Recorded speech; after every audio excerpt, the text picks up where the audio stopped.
A Fórmula 1 está de volta às pistas no Grande Prêmio de Miami neste final de semana e traz novidades. Mas será que essas novidades vão ajudar o espetáculo em 2026? Eu já tenho a minha resposta e a minha opinião. Quer saber qual que é? Então entra no carro, aperta os cintos porque estamos largando da pole para falar do Grande Prêmio de Miami e das mudanças nas regras.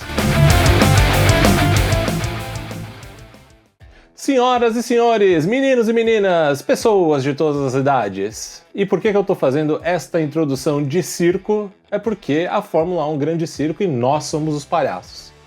A categoria volta às pistas para o Grande Prêmio de Miami, trazendo mudanças que foram feitas de maneira urgente para melhorar o espetáculo na pista.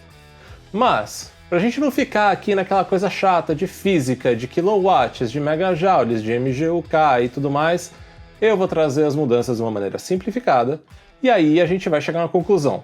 Isso vai ajudar a Fórmula 1 ou vai continuar a mesma coisa? Vai continuar a mesma coisa.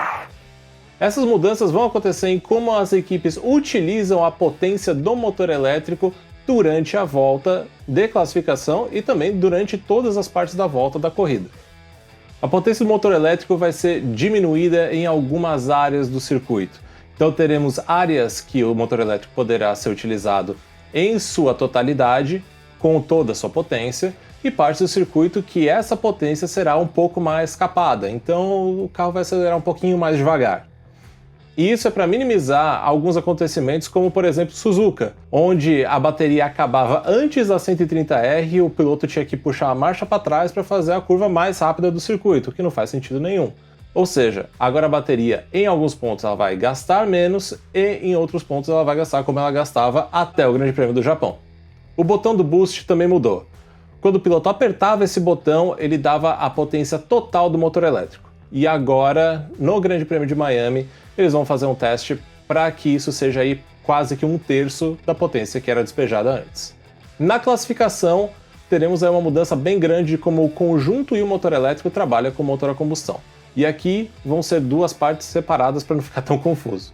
O motor elétrico em frenagem vai carregar menos a bateria do que ele carregava antes. Com essa reformulação de como a bateria pode ser utilizada durante a volta, isso vai fazer com que os pilotos passem mais tempo com o pé embaixo em aceleração. E a parte do motor a combustão vem na parte do superclipping, que é aquele método de recarga da bateria onde a bateria chega a zero, o motor a combustão está acelerando, mas ele não acelera mais o carro, ele só recarrega a bateria. A capacidade de carregamento da bateria pelo motor a combustão vai aumentar. Isso vai fazer com que o superclipping, que em Suzuka foi de 12 segundos por volta em média, chegue a 2 a 4 segundos por volta em média.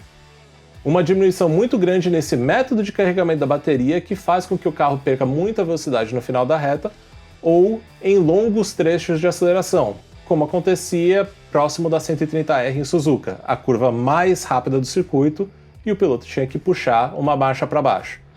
O intuito é que esses dois conjuntos trabalhem de uma maneira melhor e nós não tenhamos esse tipo de situação de novo. Para corridas em condição de chuva, a potência do motor elétrico também será reduzida visando o aumento da segurança dos pilotos, já que o motor elétrico entrega muito torque, ou torque completo dele, instantaneamente. E isso poderia fazer com que os carros começassem a patinar e o piloto não conseguisse segurar o carro numa condição de chuva. Também teremos mudanças no procedimento de largada. Atualmente nós temos aquela pré-largada, onde os carros aumentam o giro do motor para encher o turbo e se prepararem para largar. E nós vimos aí nas primeiras corridas que nem todos os carros conseguem largar de uma maneira eficiente. E isso pode trazer também um problema de segurança.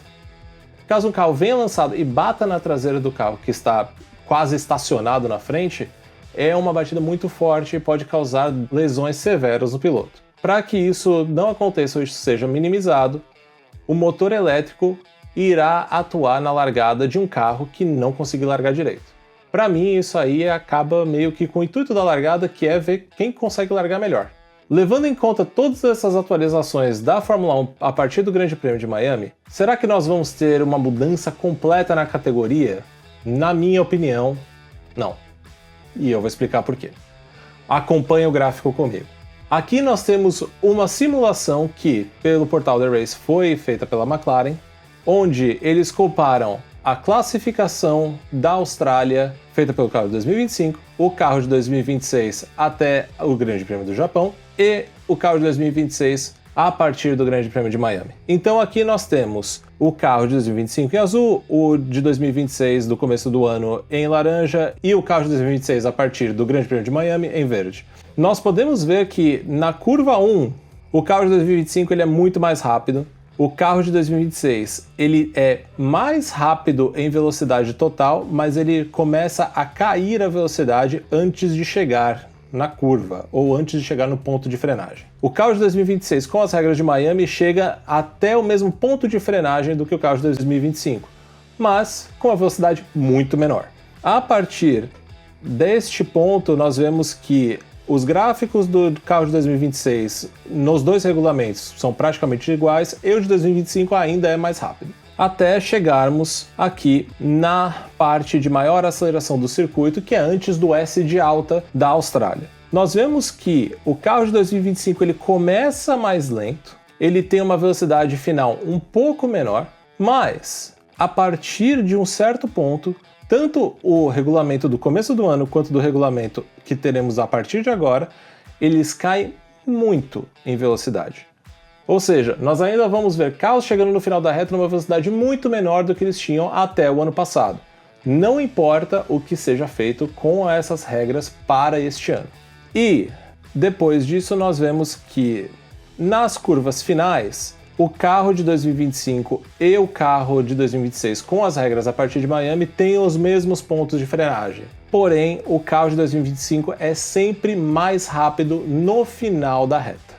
Ele pode não acelerar tão rápido porque ele tinha menos potência elétrica, porém ele consegue ter uma velocidade final mais alta em quase todos os pontos do circuito. Então, na minha opinião, essas mudanças que foram feitas pela Fórmula 1, elas são até de certo ponto válidas, porque agora nós vamos ter um ponto de frenagem parecido com o que nós tínhamos no ano passado, porém os carros ficarão ainda mais lentos. E eles ficarão mais lentos mais próximos do ponto de frenagem da curva. Ou seja, a capacidade do piloto de frear mais dentro, ou de frear melhor, ou de frear mais forte, ou o próprio estilo de pilotagem de cada piloto vai ser ainda mais minado com essas novas regras. A Fórmula 1 está basicamente tentando enxugar gelo nesse ponto. Vale lembrar também que nós ficamos um bom tempo sem corrida, e isso faz com que as equipes tenham mais tempo para desenvolver os próprios carros. Ou seja, quem largou na frente, Mercedes, Ferrari, vai continuar tendo uma distância grande do restante do pelotão. Então, na minha opinião, essa mudança nas regras não vai afetar em absolutamente nada.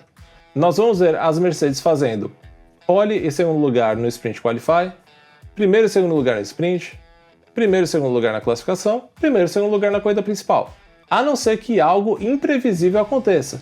Uma rodada, uma batida, um pneu furado, alguma coisa desse tipo. Mas, via de regra, a Mercedes deve dominar todos os treinos e as duas corridas que nós vamos ter no final de semana. Foi tempo suficiente para eles trazerem mais atualizações para os carros ficarem ainda mais rápidos. Para fecharmos o episódio, vale trazer uma informação vinda do The Race. Aparentemente, a FIA e a Fórmula 1 estão tentando fazer com que a distribuição de potência entre motor elétrico e motor a combustão seja revisada para 2027. Não é aquela 70% combustão, 30% elétrico que eu dei a sugestão, mas é algo entre 60 e 40. Mas essa é uma mudança que precisa ser aceita por 4 das 5 montadoras que nós temos na Fórmula 1 atualmente. Será que isso vai ajudar a Fórmula 1 no ano que vem? Será que isso vai para frente? Não sei. Eu ainda acho que a distribuição ideal é 70% combustão, 30% elétrico. Caso a Fórmula 1 continue na empreitada de trazer motores híbridos para a categoria. Mas eu quero saber de você. Os meus palpites para Miami eu já dei. Então, me diz aqui nos comentários quais são os seus palpites para Miami e também se você acha que essas mudanças nas regras da Fórmula 1 vão ajudar o espetáculo neste ano. Se você chegou até aqui, não se esqueça, dá o like e se inscreve no canal. Semana que vem nós voltamos com mais um vídeo aqui no Largando da Pole e vai ser um vídeo especial. Até lá e um abraço!